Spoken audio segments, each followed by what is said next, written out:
Evet, Kurban Bayramı mübarek. Ne bayramı? Sizin de Kurban Bayramınız mübarek. Bak şimdi. Sağ ol öpürüm az öpürüm. Tamam. Ne yaptınız? Koyun kestiniz bugün? Az yok ne koyun var. Olsun, toyuk kesin yiyin. Gelende görsek. İnşallah, inşallah. Bakarız, bakarız. Ha bak ne diyorsan. O gün metropola geldim gördüm yoksan orada. Allah kahretmesin o elekleri. Hı hı.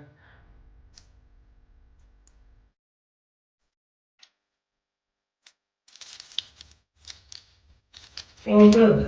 Hiç ne? Canına sağlık. Aradı. Yok.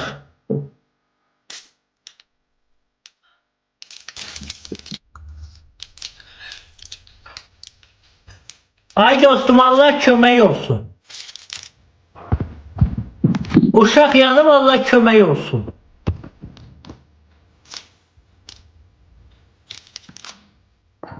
Sensin bilmem. Yok yok. Sakice dur öleceksin başın topa değil.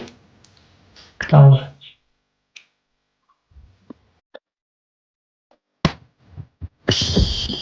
Ay elindeki tesbih nerede? Hiç tanışız. Şimdi inşallah aynı ondan sonra geleceğim. Hele buradayım. Başta İkinci günü sen. geleceğim bir de. Bak da sen. Çay çay. Kimdi o çaya davet edeyen? Ne? Yo yo, bir tane hanım çay çektir. Hı? Bazımdı bazım. Gel boş vaktim Öz varsa bacı. oturaktım. Öz bacı. He. Eski de o eski. Yandan telefonu bağlı, öz sesimi eşitirəm. Bağlı sesi orada. Esri hanımdı. Bəli bəli. Salam söyle. Salam söylüyor. Salam salam de salam. Yine işlerin doğru. Orxan, köhnə anılar ağlıma gəldi ay ömrüm. Hava Ağstafadan görsek, hava görsek. Ağstafadan pasaport lazım idi oradan buraya Ha, gelmeye. Portekiz'den pasaport hediyesi yoktu. Hava görsek. Bilin insanlar ne tər dəyişir. İnsanoğlu həqiqətən belədir. İnsanlar necə dəyişir, necə bir şey olur. Halbuki o ilk dönem, o ilk saf dönemleri. Sen de bağışla. Yok Ayşe, Allah bağışlayandı, ben kiməm ama yani ne gerek var idi? Doğru, düz demirəm mən. Güzel. Allah hakkı, ben sen ya Yani buna çok eline vurgun geldi. kazandım. Onu değil her defa. Yo, Allah'ın yüreğine göre versin ama gerek yok idi. Bilsen Orhan. Hı. Hı. O zaman hemşedeki bak, mən bilə adi bir hediye atırlar mənə. Bak, bir dənə jeton. İnsanlar mənə zorunlu. İnanırsan kardeşim mənə belki 29 yaşım var. 29 ildə kardeşimden bir qəpik görməmişəm. Həmişə mən vermişəm. Allah canını sağ versin. Mən qazanım, mən verim.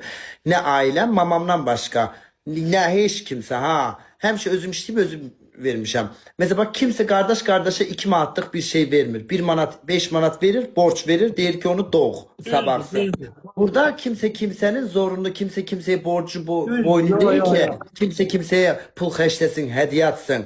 Hediyedir, pul xərcləməkdir, ekrana tıklamaqdır, takiptir, izlemektir, gönül işidir. Ona göre ben həmişə ekrana, adi ekrana, bak orada parmağını yorursan, ekrana tıklayırsan, bu pulsuzdu. Bu sevginin gösterdiği bir şeydi ki 7,5 milyon kişi ekrana tıklayır ki keşfette kalın, spam gelmesin. Adi ekrana tıklamaya bile insanlara 2 dəqiqədən bir teşekkür edirəm. Bir hediyeden 60 böyük hediyeye kadar. Görsen hediye gelir, kalkıp burada zıplayıram. Çünkü millet cibinden pul xərcləyir.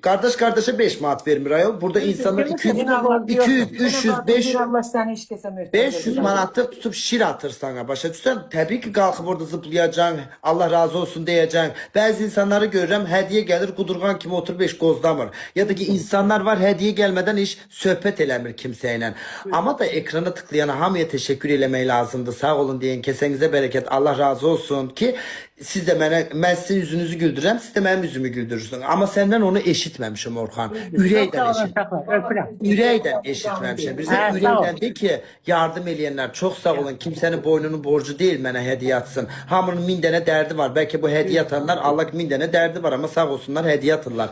Sənə yardım edirlər. Həmişə teşekkür elə. Həmişə yücelt onları. Başa düşsən mi hayatım? Düşürəm. Sağ olun uşaqlar öpürəm. Hə, mən deyəndən sonra deyil. Bunu ürəkdən özün de, özün. Ayak. Ay ölenlerine rahmet. Ölenlerine düz değil. Canım sen. Öpürəm uşaqlar ekran vurun. Sağ olun. Yaxşı uşaqsan Allah gönlünə görə versin. Yaxşı mı?